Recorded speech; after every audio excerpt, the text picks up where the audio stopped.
voulais bien tout simplement, et pour commencer, présenter donc le docteur Guy Belaïch, qui est hépato-gastro-nérologue, voilà, chef de service donc à l'hôpital Robert Ballanger à Aulnay-sous-Bois, si je ne m'abuse.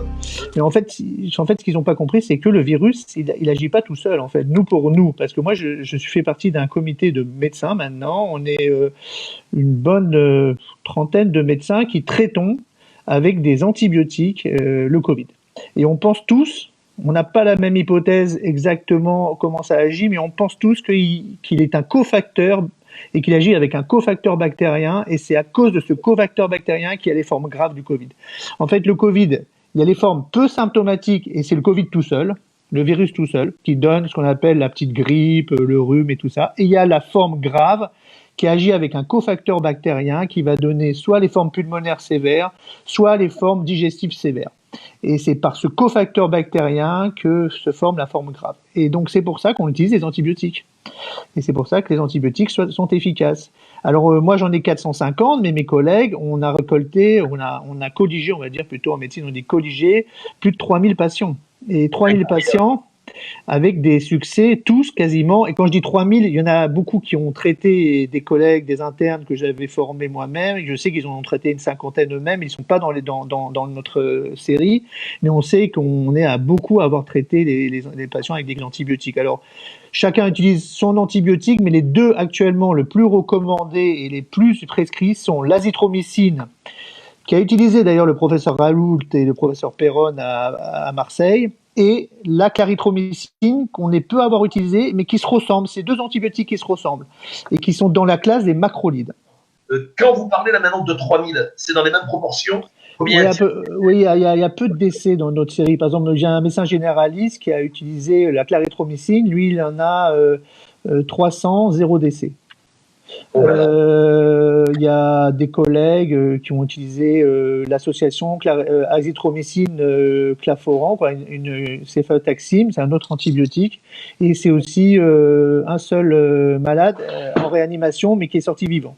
Donc en fait, on a quand même des succès et on est en train de les colliger. Donc il y a quelqu'un qui est en train de faire sa thèse dessus, un jeune interne qui est en train de faire sa thèse et qui est en train de colliger tous les cas. Donc je lui dis, essayons ce traitement. Et j'ai eu la surprise et l'agréable surprise de voir les gens guérir. Et quand j'ai vu guérir 1, 2, 3, 5, 10, 20 et arriver à 60 en ville, puis après 450 à l'hôpital, je me suis dit, c'est miraculeux. Et quand j'ai vu après que mes collègues, quand j'ai dit ça et que sur les réseaux sociaux, ils m'ont dit, ah ben moi j'ai fait pareil. Et moi, quand j'ai lu mon collègue en Moselle, il m'a dit, bah moi le Conseil de l'ordre m'a attrapé parce que moi aussi j'ai fait comme toi. Et moi, j'ai plus le droit de parler dans les médias parce que si je parle, m'en supprime ma licence. C'est pas vrai. C'est pas vrai. Si, à ce point. Si, c'est vrai. Mais oui. C'est pas possible. On dirait que vous parlez d'un pays communiste Comment c'est possible?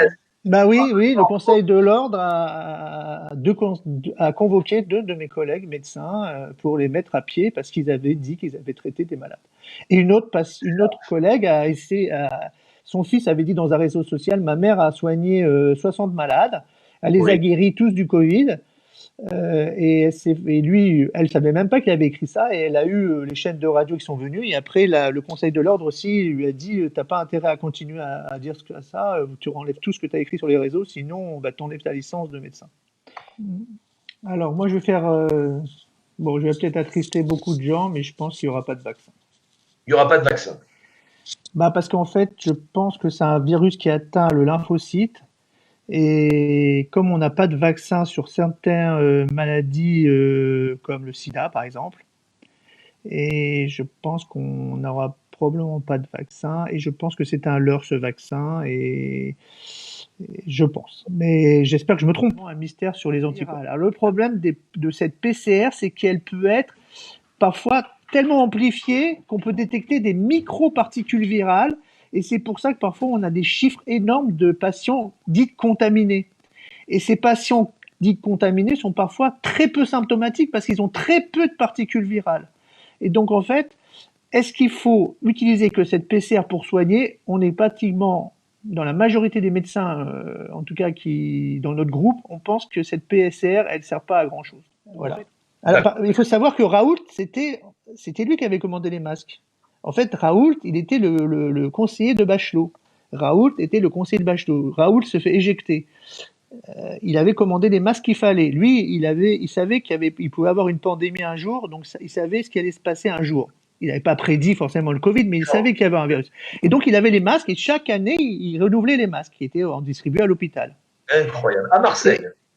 Non, de France, puisqu'il était conseiller de Bachelot. Bachelot, c'était la ministre de la Santé à l'époque. Oui, je me souviens, très bien. Voilà, et donc c'était lui le conseiller principal de Bachelot. D'accord. Bachelot s'en va, remplacé par un autre ministre qui arrive. On prend un autre conseiller. Voilà, on prend un autre conseiller. Voilà. Et c'est pour ça que je suis là ce soir, c'est pour non seulement rassurer parce qu'il y a un traitement. 2, il faut absolument éviter le confinement, et je pense que c'est une grave erreur le confinement. Moi, c'est-à-dire, si on me posait la question, est-ce qu'il faut reconfiner demain en France, je dirais non. Mais je dirais non, parce qu'il faut apprendre à vivre avec le virus. Parce que si on confine demain, on va confiner combien? 1 an, 2 ans? On n'aura pas de vaccin forcément avant un moment.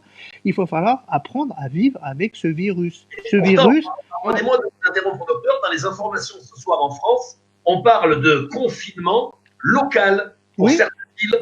Bah oui, mais donc confinement local, on ferme les bars, on ferme certains établissements qui, eux, vont complètement, socialement, ça va être catastrophe pour eux. On fait du chômage partiel. Qui va payer la dette de ce chômage partiel?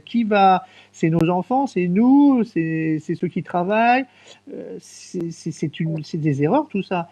On peut tout à fait aller au restaurant. Moi, je suis allé au restaurant, je vais en terrasse. Je mange avec ma famille, je mets mon masque quand le serveur vient sans masque. D'abord, il faut qu'il soit masqué, sinon je ne rentre pas dans le restaurant. Donc, il faut qu'il y ait des mesures barrières dans les restaurants, dans les bars. Et s'il y a ces mesures barrières, il n'y a aucune raison qu'on ferme cet établissement. Et c'est une grave erreur.